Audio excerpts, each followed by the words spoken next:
श्री राम और श्री कृष्ण की कथा हमें जीवन में क्या देती है? राम की धैर्यता, राम की गंभीरता, राम की सहनशीलता। कल चीफ मिनिस्टर की गद्दी मिलने वाली थी और रात में ही मामला बदल गया, जंगल भेज दिए गए भगवा पहना के, बलकल वस्त्र पहन के। कहां तो चीफ मिनिस्टर बनने वाले थे, पार्टी से निकाल दिया गया और कह दिया गया जहां रहते हो भी तुम्हारा नहीं, निकलो। पर राम प्रसन्न है, आह्लादित हैं।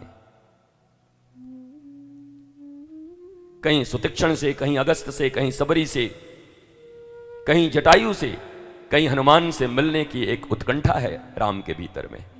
निषाद राज गुह से मिलना है उनको।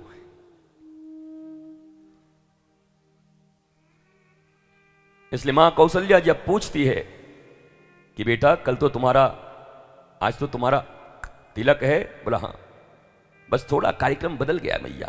बोला क्या? बोला पिताजी पहले छोटा राज्य दे रहे थे, अब थोड़ा बड़ा कर दिए। बोला मतलब? पिता दीन मोहि कानन राजू, अयोध्या बड़ा छोटा है। बोला फिर? बोला पूरा इस पृथ्वी पर, भारत पर जितने भी जल और स्थल में जितने भी जंगल हैं वो सब मुझे दे दिया मेरे पिता ने। इतना बड़ा राज्य दे दिया। भरत थोड़ा छोटा है तो उसको छोटा राज्य दिए।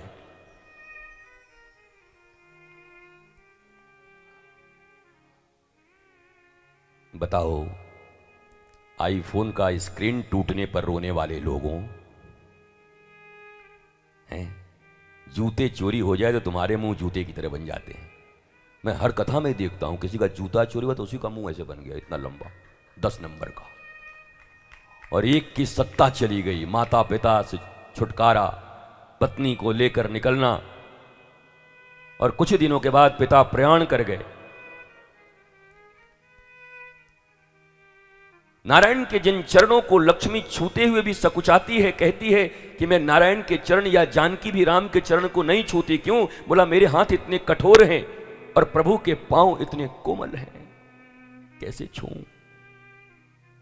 उन पांवों को जंगल के कांटों में, कंटकाकीर्ण मार्गों में ठाकुर ले गए। जानकी ज्यादा कोमल नहीं है, राम जी ज्यादा कोमल है। ये स्वयं जानकी जी कहती हैं कि मैं हाथ बड़ी धीरे से पांव में लगाती हूं। ठाकुर का पांव है कि अब कमल से ज्यादा कुछ मुलायम इस दुनिया में है नहीं, इसलिए एज फॉर एग्जाम्पल कमल कहा जाता है। पर क्या करोड़ों कमल भी मिलके ठाकुर के पांव की तरह हो सकते हैं? अब मजबूरी है कि कमल से ऊपर की कोई वस्तु तुम जानते नहीं।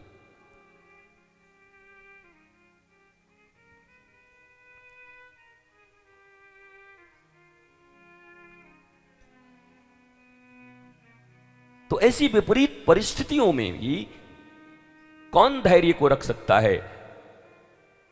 क्योंकि वशिष्ठ ने, गुरु वशिष्ठ ने भगवान राम को नीचे शिष्य की तरह बिठा करके योग वासिष्ठ सुनाया था। हम अधूरी कथाएं जानते हैं। राम जी प्रश्न करते हैं, who am I, why I am here and what I am doing, please tell me. और वशिष्ठ फिर इसका उद्वेदन करते हैं, गुरु आप कौन हो आत्मरूप में, क्यों आए हो, क्या कर रहे हो, क्या करना है? भगवान जब लीला भी करते हैं ना तो सुपरस्टार की तरह करते हैं। ऐसा एक्टर दुनिया में कोई पैदा ना हुआ हो ब्रह्मांड में। अब ब्रह्मांड के मालिक हैं, ऐसा एक्टर कहां पैदा होगा बताओ? ठाकुर जी जब एक्टिंग करें तो कौन टिकेगा? फिर ये किरण ये सब कहां टिकेंगे बताओ? ये कहां टिकेंगे? ठाकुर जी आ गए एक्टिंग करने को, तो ठाकुर जी ने क्या एक्टिंग की, बेस्ट। पता नहीं ऑस्कर टॉस्कर तो पहले होगा नहीं, पर जो विशेष होगा वो ठाकुर जी को मिला। और देगा भी कौन? ठाकुर जी खुद ही को देंगे। ठाकुर जी कौन देने वाला है? तो विपरीत परिस्थितियों में भी मन का बिगड़ना नहीं। मेरे साथ अन्याय, मैं ईंट से ईंट बजा दूंगा ना, कुछ नहीं। यद्यपि वो सत्ता भी राम जी के हाथ में थी, केवल 2 लोगों को छोड़ दो तो पूरी अयोध्या राम जी के साथ खड़ी थी। जिसके लिए कैकेयी ने सत्ता मांगा था वो भरत भी राम के साथ खड़े थे। केवल दो, एक मंथरा और एक कैकेयी को छोड़कर राष्ट्र की सारी जनता, सारे भाई, दुनिया के सारे लोग राम जी के साथ खड़े थे। कैद कर लो ऐसे मां को और ऐसे मंथरा को, राजा आप ही बनोगे। पर राम जी धर्म के पद से जाना चाहते थे, अगर बहुमत से जाना चाहते तो सत्ता तो नहीं की थी।